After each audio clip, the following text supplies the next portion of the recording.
ഞാനെന്ന ഭാവം ഇല്ല ഇവിടെ, തിന്മയ്ക്കൊരു തരിയിടമില്ലിവിടെ.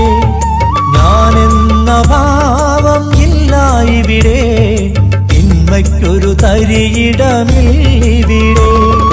പാപവിമോചനം തേടുവാനെന്നും, പാപവിമോചനം തേടുവാനെന്നും പകലന്തിനാഥനിൽ തേടുന്നു.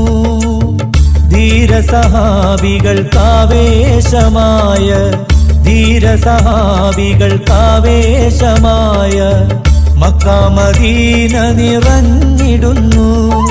തസ്ബീഹ് മീട്ടി മൊഴിയുന്നൊരു വചനം, തസ്ബീഹ് മീട്ടി മൊഴിയുന്നൊരു വചനം, ലാ ഇലാഹ ഇല്ലല്ലാഹ് മുഹമ്മദ് യാ